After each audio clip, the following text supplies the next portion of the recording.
Dhjetra biznese të mëdha në Shqipëri u bën objekti një forme të pazakontë proteste. Nuk u sulmuan me gura po me ngjyrë, por me mira vlerësime negative në Google, të shoqëruara me thirrje për bojkotim në rrjetet sociale. Brenda pak ditësh profilet online të restoranteve, kompanive dhe mediave u mbushën me komente me një yll, duke ulur ndjeshëm vlerësimet e tyre publike. Për bizneset kjo përkthehet në një goditje të drejtë për drejtë ndaj reputacionit dhe besimit të klientëve. Për protestuesit është një mënyrë për të ushtruar presion ndaj kompanive që sipas tyre kanë përfituar nga afërsia me pushtetin.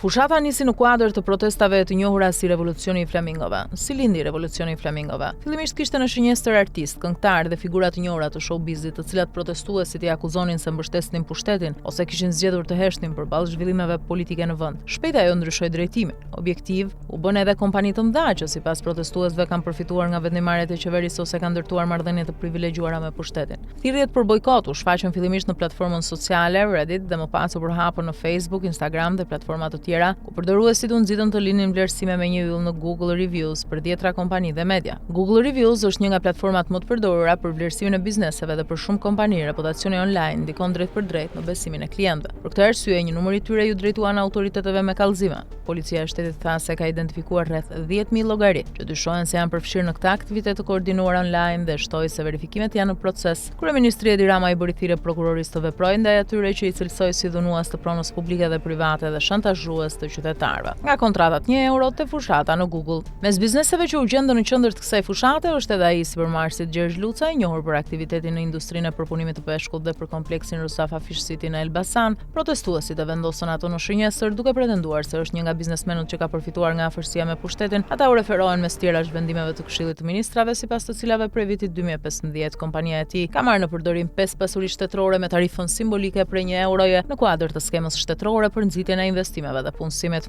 Vetë kompania thotë se kontratat janë dhënë në përputhje me këtë skemë shtetërore dhe se investimet kanë sjellë zhvillim ekonomik dhe vende pune. Brenda një periudhe të shkurtër, profilet e bizneseve të Lucës në Google Reviews u përballën me një val komentesh negative dhe sipas të dhënave publike në platformë, disa prej tyre ranë nga rreth 4.5 yje në afro 2.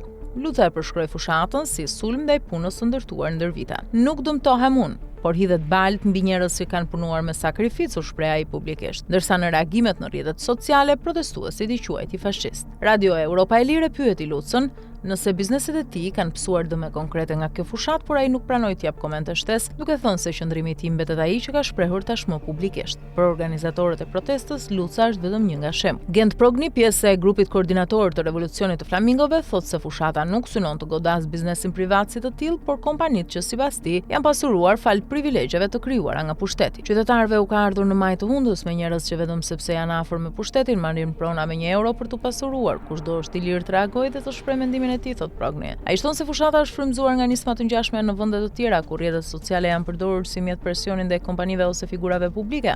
Liri e shprehjes apo sulmi koordinuar. Për autoritetet shqiptare nuk bëhet fjalë vetëm për komente negative në internet. Drejtori i policisë së shtetit Skënder Hita tha në fund të javës së kaluar se rreth 10.000 llogari në rrjetet sociale dyshohet se janë përfshirë në këtë aktivitet. Sipas tij, janë identifikuar raste kur e njëjta llogari ka publikuar brenda një kohe shumë të shkurtër vlerësime negative për biznese në qytete të ndryshme të vendit, një model që sipas policisë ngre dyshime për një veprimtari të koordinuar. Hita tha se autoritetet po bashkëpunojnë me platformat online dhe partnerët ndërkombëtar për të siguruar prova dhe për të identifikuar personat që qëndrojnë pas këtyre veprimeve. Çdo person që do të rezultojë i përfshirë në këtë aktivitet të kundërligjshëm, pavarësisht vendodhjes së tij, do të përballet me forcën e ligjit, deklaroi ai. Deklaratat e policisë u kundërshtuan menjëherë nga organizatorët e protestës, të cilët i cilësuan ato si përpjekje për të friksuar qytetarët. Gent Progni thotë se askush nuk mund të hetohet vetëm pse ka lënë një vlerësim negativ në një platformë online. Nuk ka asnjë bazë ligjore të hetosh apo ndalosh dikë për një review negativ. Qytetarët po shprehin mendimin e tyre për bizneset. Kjo fushat shkon edhe në të mirë të bizneseve të tjera që ndoshta punojnë ndershmërisht dhe jo si biznesmenët e lidhur me pushtetin, thotë ai.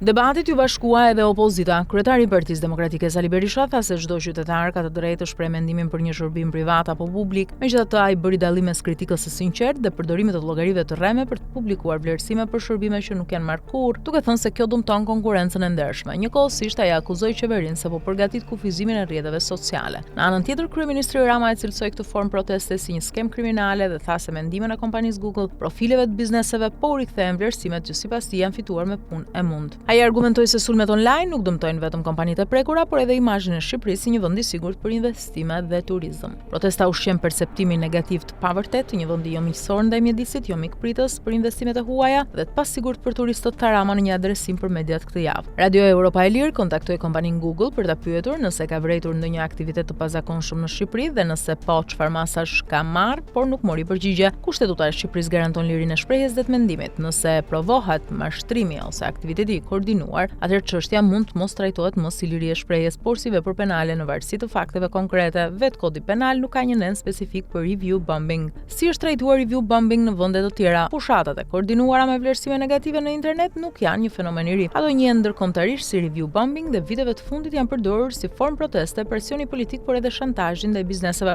Një nga rastet më të njohura u regjistrua gjatë luftës mes Izraelit dhe Hamasit, grupi shpallur terrorist nga Shuba dhe fuqi të tjera në vitet 2023-2024. Restorante, kafene dhe biznese të vogla në vende të ndryshme u përballen me mira komente me një ose pesë hyje nga përdoruesi që në shumë raste nuk ishin qenë kur klientë të tyre. Google ndërhyri duke hequr një pjesë të vlerësimeve pasi i konsideroi të rreme ose rezultat të aktivitetit të pazakontë dhe të koordinuar. Në shumicën e rasteve të ngjashme, reagimi i parë nuk ka ardhur nga policia por nga vetë platformat online. Ato kanë hequr vlerësimet që kanë konsideruar të rreme ose të koordinuara dhe kanë pezulluar llogaritë që kanë shkelur rregullat e përdorimit. Marrë nga Radio Europa e Lirë.